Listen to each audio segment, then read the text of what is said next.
Hi friends, எல்லோரும் எப்படி இருக்கீங்க? இன்றைக்கி வாழைத்தண்டு பொரியல் பார்க்கலாம். அதுக்கு ஃபஸ்ட்டு கடாயில் கொஞ்சமாக எண்ணெய் விட்டு கடுகு சேர்த்து, வெங்காயம் சேர்த்து, பட்டை மிளகாய் 2 சேர்த்து, அதுக்கப்புறமா கருவேப்பிலை சேர்த்து வதக்கிக்கோங்க. வதக்கிட்டு இந்த வாழைத்தண்டு இது கூட சேர்த்துக்கணும். நான் அதெல்லாம் உங்களுக்கு காமிக்கலான்னா வீடியோ எடுக்க மறந்துட்டேன். இந்த வாழைத்தண்டு பார்த்தீங்கன்னா எங்கள் வீட்டில் என்ன பண்ணுவோம்னா, வாழைத்தண்டை ஒரு குண்டானில் ரவுண்டாக அரிஞ்சு போட்டு அரிசி இளக்கிற படி இருக்கு இல்லையா, அதை வச்சு குத்துவோம். குத்திட்டு அதுக்கப்புறமா தான் அதை வச்சு குத்தும் போது சைஸ் ரொம்ப சின்ன சின்னதாக அழகாக இருக்கும். அது சாப்பிடும்போது நமக்கு நல்ல ஒரு ஃபீலாக இருக்கும். அப்படி தான் செய்வோம். இப்போ பார்த்தீங்கன்னா இந்த வாழைத்தண்டு தானாகவே தண்ணி வேற விடும். அதனால் வாழைத்தண்டுக்கு தண்ணி சேர்க்கவே இல்லை. ஒரு 15 மினிட்ஸ்லேயே இதை நம்ம செஞ்சிடலாம்.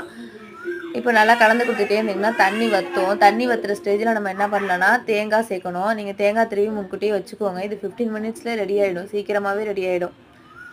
நீங்கள் என்னோடய சேனல் இப்போ தான் வியூஸ் போக ஆரம்பிச்சிருக்கு.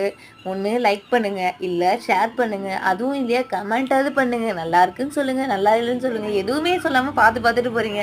நான் என்ன ஒரு ஃப்ளோவில் போகிறதுனே எனக்கு ஒரு ஒப்பீனியனே கிடைக்க மாட்டேங்குது. பிடிச்சிருந்தா பிடிச்சிருக்குன்னு சொல்லுங்கள், பிடிச்சிருந்தா பிடிக்கலன்னு சொல்லுங்கள். ஓகேங்களா? அப்புறம் பார்த்தீங்கன்னா இப்போ அது கூட நான் தேங்காய் சேர்த்துருக்கேன். கொஞ்சம் நான் சொன்னதெல்லாம் கொஞ்சம் மைண்டில் வச்சுக்கோங்க. அட்லீஸ்ட் 2 கமெண்ட்டே தட்டி விட்டு போங்க பார்க்குறவங்க. சரியா? ஓகே, பாய், டாட்டா, வரவா.